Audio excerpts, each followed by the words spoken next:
नमस्कार। मैं दीपक कुमार मेरे यूट्यूब चैनल स्टडी विद दीपक में आपका स्वागत करता हूं।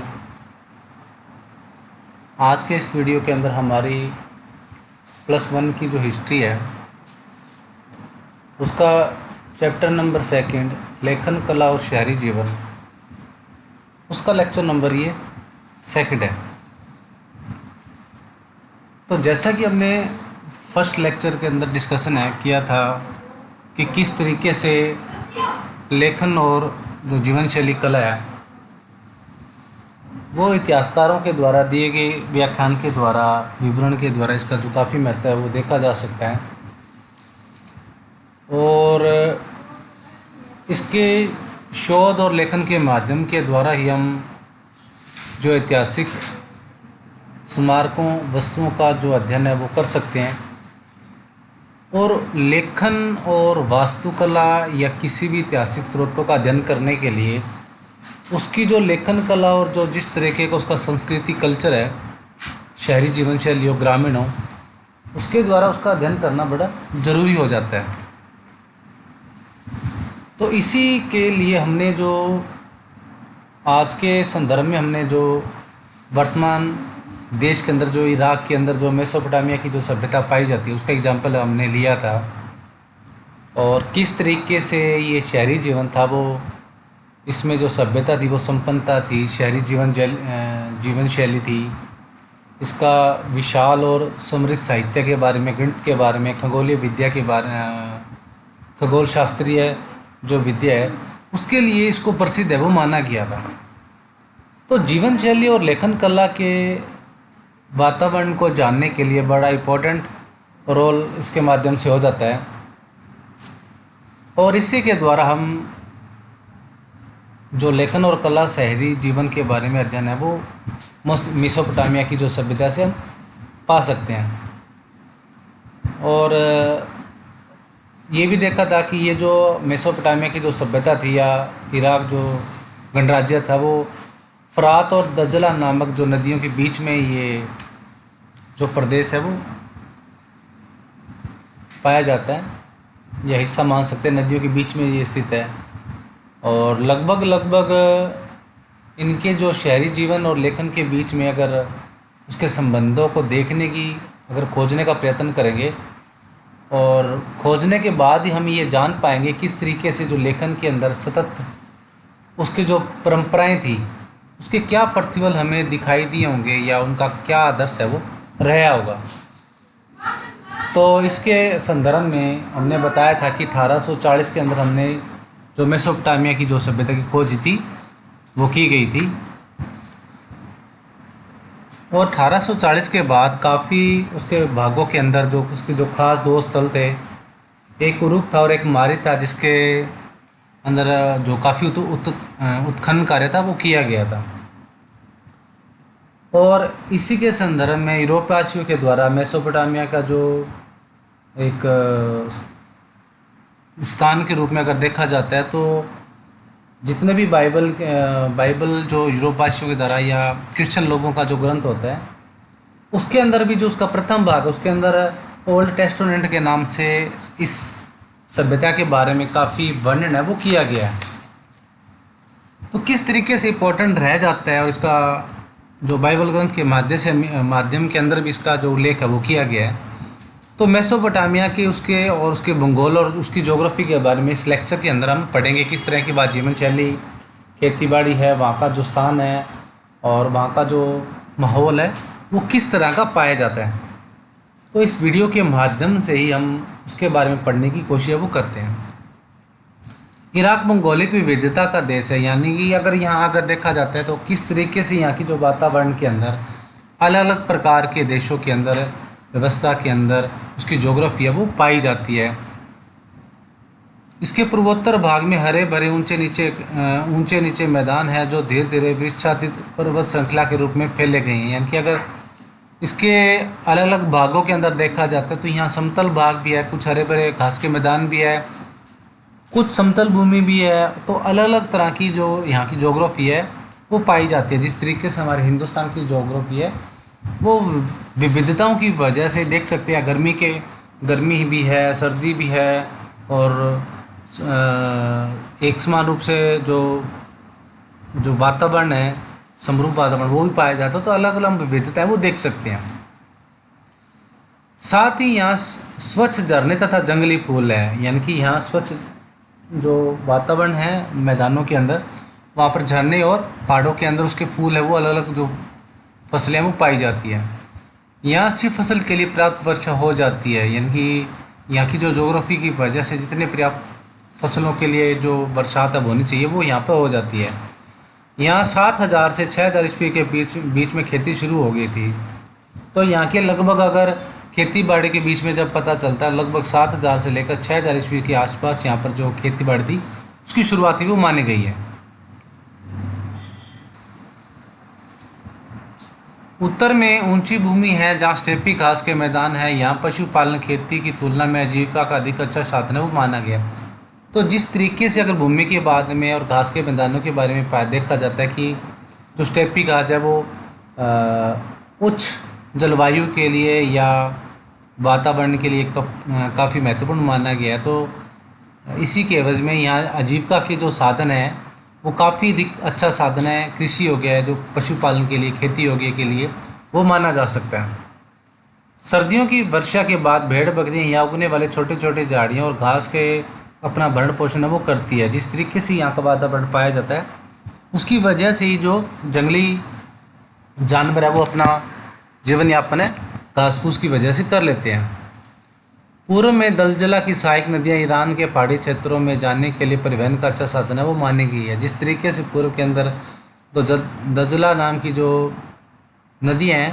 उसके पहाड़ी इलाकों के लिए जाने के लिए अच्छा साधन है वो माना जा सकता है। दक्षिण भाग एक रेगिस्तान है और यहीं पर वह स्थान है जहाँ सबसे पहले नगरों और लेखन प्रणाली का प्रादुर्भाव हुआ था। तो उत्तर भारत के अंदर की तुलना में अगर दक्षिण भाग की अगर देखा जाता है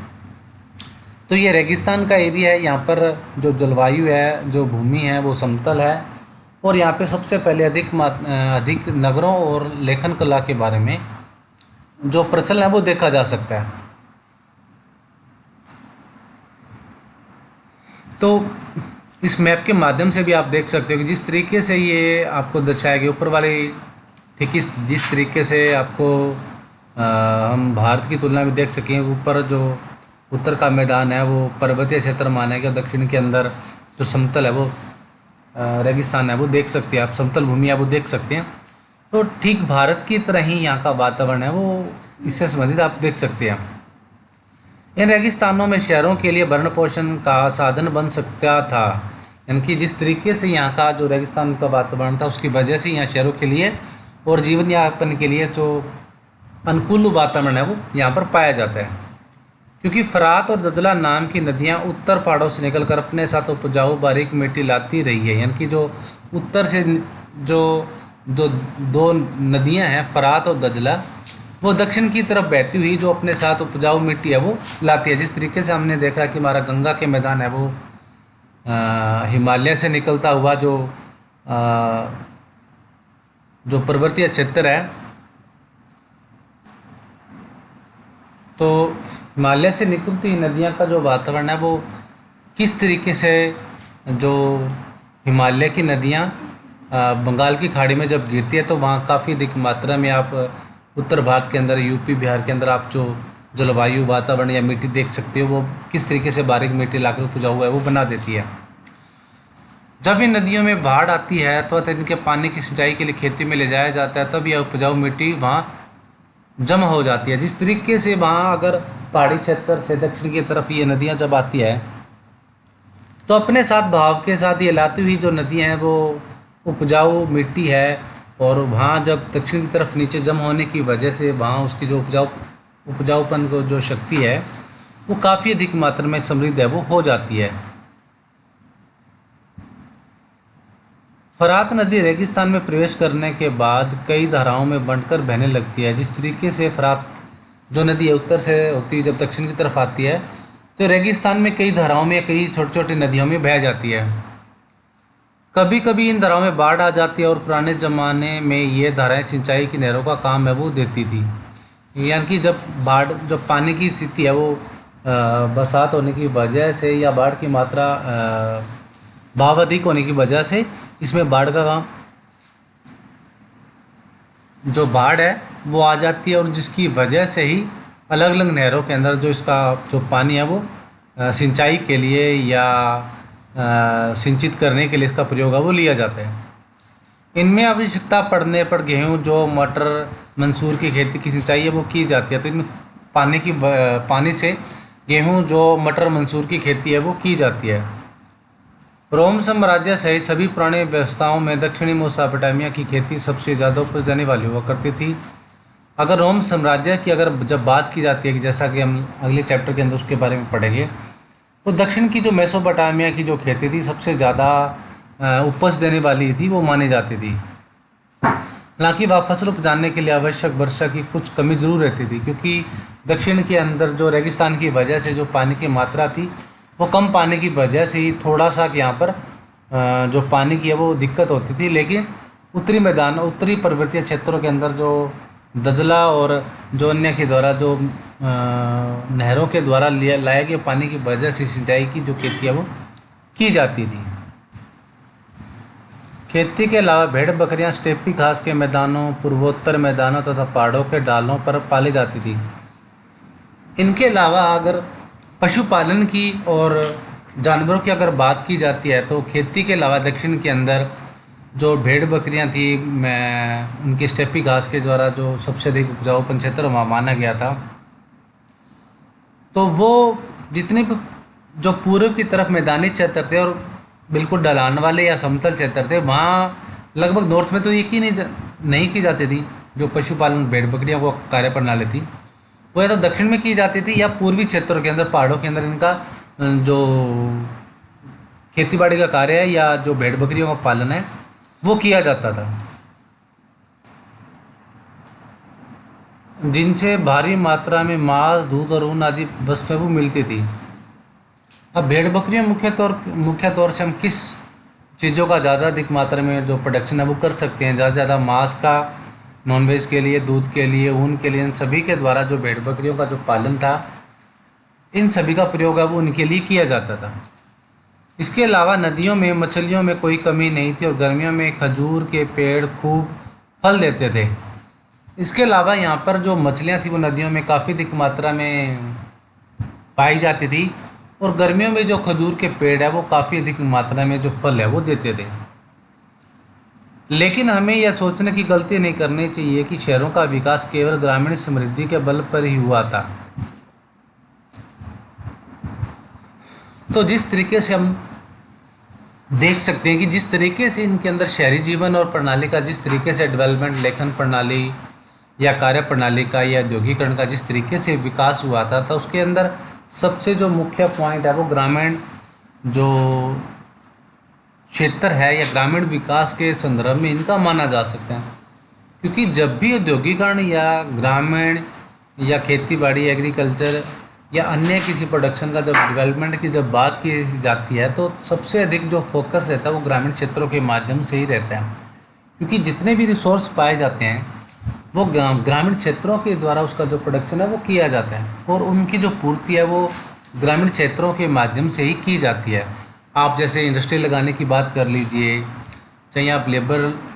की बात कर लीजिए, प्रोडक्शन करने की बात कर लीजिए। हाँ, टेक्नोलॉजी है वो शहरों के, ग्रामीण के अलावा जो शहरी समृद्धि है, शहरीकरण है, उसमें काफ़ी अधिक मात्रा में देखी जा सकती है। लेकिन बिना जो शहरी विकास करने के लिए ग्रामीण डेवलपमेंट के या ग्रामीण विकास के, हम शहरीकरण की विकास की जो प्रक्रिया वो कभी भी किसी भी तरीके से नहीं मान सकते हैं और न उनमें हो सकती है। तो सबसे प्रमुख कारण ये माना जा सकता है और ये हो भी रहा है। इस विकास के अन्य कारकों के विषय के बारे में हम बारी बारी से चर्चा करेंगे, लेकिन हमें शहरी जीवन के बारे में स्पष्ट जानकारी वो लेनी चाहिए। तो जिस तरीके से शहरी जीवन के ग्रामीण बारे में या शहरीकरण के बारे में अलग अलग जो बताया गया, किस तरीके से डेवलपमेंट के बारे में बताया गया है, तो ग्रामीण क्षेत्रों की तुलना में हम सबसे पहले जो शहरी की डेवलपमेंट की जो विकास के बारे में चर्चा सबसे पहले करेंगे और किन किन तरीक़ों से इन डेवलपमेंट के बारे में जो इनमें शहरीकरण का जो महत्व है, चाहे वो शहरीकरण में उसकी इम्पोर्टेंस रही हो, चाहे शहरों में माल की आवाजाही रही हो, प्रोडक्शन के बारे में रहे हो, और इसी वजह से जो लेखन कला का शैली का जो विकास है वो देखा जा सकता है आगे चल के। क्योंकि जिस तरीके से हम शहरीकरण के बारे में, ईंधन की जब बात करते हैं, संसाधनों की बात करते हैं, धातुओं की बात करते हैं, अन्य श्रम विभाजन की बात करते हैं, तो वो सभी के सभी जो पहलू है वो ग्रामीण क्षेत्रों के अंदर या बिना ग्रामीण प्रवेश की उनकी पूर्ति है वो नहीं हो सकती। और इसी के अलावा जब हम माल ढुलाई के लिए जब बात करते हैं, आवाजाही के साधनों के लिए एक दूसरे की तरफ व्यापार, सुलभ सेवाओं के या पशुओं के जो ढुलाई के बारे में बात कर सकते हैं, तो वो सभी की सभी जो पद्धति है, क्रिया जो प्रणाली है, वो शहरी पद्धति के, ग्रामीण पद्धति के द्वारा ही हम देखी और समझी जा सकती है। तो ये था हमारा आज का वीडियो, आज का लेक्चर, जिसके अंदर हमने जो मेसोपोटामिया और उसके जो भूगोलिक ज्योग्राफी के बारे में हमने पढ़ा, उसके बारे में जानने की कोशिश की। और आई थिंक आपको ये वीडियो के माध्यम से, इस टॉपिक के माध्यम से आपको समझ में आया होगा। तो आज का वीडियो इतना ही, लेकिन जाने से पहले आपको जो कोविड-19 की पेंडेमिक की वजह से हमारी जो ये क्लासेस है वो मैनुअल तरीके से नहीं लग रही है, तो आई थिंक ऑनलाइन आप स्टडी कर रहे होंगे, सभी अपने नोट्स है वो बना रहे होंगे। और जितने भी मेरा वीडियो देख रहे हैं तो वो अपने वीडियो देखकर जो जितने भी जो इम्पोर्टेंट है आप उसको नोट्स बनाते जाइए, साथ के साथ रिवीजन करते रहिए, नोट्स बनाते रहिए और बार बार रिवीजन करते रहिए जब तक आपकी सरकार द्वारा तय की गई हिदायतों के अनुसार आपकी जो मैनुअल क्लास है वो लगनी शुरू है वो ना हो जाए। तो बेटर उसी में रहेगा आपका, क्योंकि सरकार के द्वारा दी गई जो भी हिदायतें उनका हमें पालन करना बहुत ज़रूरी है। और जैसा कि आप देख भी रहे हो न्यूज़पेपर या न्यूज़ के थ्रू, जो कोरोना वायरस है वो विश्व के अधिकतर देशों के अंदर, आज विश्व का हर देश है वो इस महामारी से लड़ रहा है। तो हमें सरकार की दी गई हिदायतों के अनुसार उसका पालन भी करना है और घर भी रहना है, सुरक्षित भी रहना है, और अपनी स्टडी है बच्चों विदाउट टेंशन, विदाउट किसी हेजिटेशन के हमें अपनी कंप्लीट करनी है। तो अपने हर चैप्टर की, हर सब्जेक्ट की अपने वीडियो है जो वो देखते जाएं, थोड़ा थोड़ा पढ़ते रहें, अपना कंटिन्यू 4-5-6 घंटे अपने पढ़ते रहें, नोट्स बनाते रहें और अपनी स्टडी है वो जारी रखें। तो आज का वीडियो इतना ही, और मिलते हैं अगले वीडियो में एक नए लेक्चर के साथ। तब तक stay home, stay safe and be positive.